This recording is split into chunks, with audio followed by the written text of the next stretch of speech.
সাভারের ঘটনাস্থল থেকে সরাসরি যোগ দিচ্ছেন সহকর্মী শাহিনুর রহমান শাহিন। শাহিন, রানা প্লাজা দিবস স্মরণে কি কর্মসূচি চলছে এবং শ্রমিক ও শ্রমিক নেতারা কি বলছেন?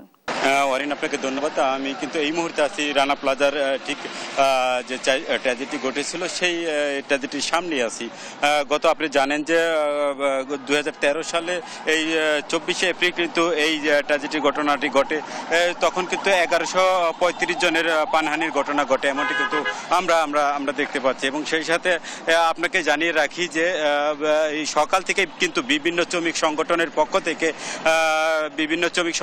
পক্ষ থেকে কিন্তু এখানে শ্রদ্ধা নিবেদন করে নিহত শ্রমিকদের পক্ষে। এবং আপনাকে জানিয়ে রাখি যে এখানে কিন্তু আহত শ্রমিকরাও কিন্তু দেখেছি আজকে তাদেরকে যে নিহত শ্রমিকদের স্মরণ করেছে, এমনটি কিন্তু আমরা দেখতে পাচ্ছি। এবং বিভিন্ন সকালে কিন্তু প্রশাসনের পক্ষ থেকেও কিন্তু এখানে পুষ্প অর্পণ করেছে, এমনটি কিন্তু আমরা দেখেছি। এবং সেই সাথে আপনাদেরকে জানিয়ে রাখি যে এই যে সাভারের কিন্তু এই রানা প্লাজার সামনে এই যে আজকে 11 বছর হতে চললো, এই 11 বছরে কিন্তু আমরা দেখেছি যে অনেকের কিন্তু চাওয়া পাওয়া, অনেকে ক্ষতিপূরণ পায়নি, এমনটি কিন্তু আমরা শুনেছি। এবং অনেকেই কিন্তু পঙ্গুত্ব নিয়ে বেড়াচ্ছে, এমনটিও কিন্তু আমরা দেখেছি। এবং সেই সাথে অনেক শ্রমিক সংগঠনের কিন্তু এখানে কিন্তু তাদের বিভিন্ন অভিযোগ এবং চাওয়া পাওয়া ছিল যে এখানে এই যে পরিত্যক্ত যে জায়গাটাই আছে, এই জায়গাটার মধ্যে যাতে হসপিটাল নির্মাণ করা হয় এবং রানা প্লাজার যে রানার যাতে বিচার হয়, এমনটি কিন্তু তারা দাবি জানিয়েছে। আমরা যদি একজন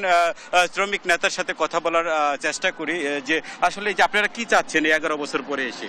আমরা প্রথমত যেটা দেখছি যে 11 বছর অতিক্রান্ত হওয়ার পরেও যেই বিচার আমরা চেয়েছিলাম, যে শাস্তি বিশেষ করে ফ্যাক্টরির মালিক এবং ভবন মালিকের, সেটা কিন্তু আমরা এখনো দেখতে পাচ্ছি না। জানি না কিসের ইশারায় এই বিচারকে এত দীর্ঘায়িত করা হচ্ছে। অপরদিকে যে ক্ষতিপূরণ দিয়েছে আমাদের শ্রমিকদের, আমরা আসলে এটা ক্ষতিপূরণ হিসাবে দেখি নাই। আমরা যেটা দেখেছি সেটা হলো অনুদান দেওয়া হয়েছে। শ্রমিকদের কিন্তু এখনো যেই হত্যা করা হয়েছে, তাদেরকে জোর করে যে কারখানার ভিতরে ঢুকিয়ে এই হত্যাকাণ্ড ঘটিয়েছে, সেই জন্য যে ক্ষতিপূরণ দেবে, সেই ক্ষতিপূরণ কিন্তু শ্রমিকরা এখনো পায় নাই। শুধুমাত্র অনুদানের বিনিময়ে তাদেরকে ক্ষতিপূরণটাকে দেখানোর চেষ্টা করা হচ্ছে। আমরা তাদের পূর্ণাঙ্গ ক্ষতিপূরণ চাই। এবং ক্ষতিপূরণের জায়গায় আমরা যেটা বলছি যে ILO কনভেনশন 121 অনুযায়ী, অর্থাৎ লস অফ আর্নিং আর পেইন অ্যান্ড সাফারিং, অর্থাৎ এখানে যারা মারা গিয়েছে তারা যত বছর বেঁচে থাকতো, সেই বেঁচে থাকা পর্যন্ত যে আয় করতো সেই পরিমাণ ক্ষতিপূরণ তাদেরকে দিতে হবে।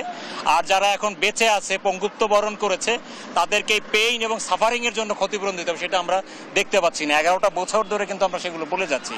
অপরদিকে আমরা যেটা চাচ্ছি সেটি হচ্ছে যে এই যে ভবনের যে জায়গাটা পড়ে আছে, আমরা বলছি যে রানা প্লাজা শ্রমিকদেরকে এখানে পুনর্বাসন করার জন্য, এটাকে যদি যেমনটি জানিয়েছিলেন যে এখানে যে পরিত্যক্ত জায়গাটা, এই জায়গাটা যাতে পুনর্বাসন করা হয় এবং অন্যান্য শ্রমিক নেতারা বলেছে এখানে যাতে চিকিৎসা সেবা চালানোর জন্য একটা হসপিটাল করা হয়, এমনটিও কিন্তু অনেকে জানিয়েছে।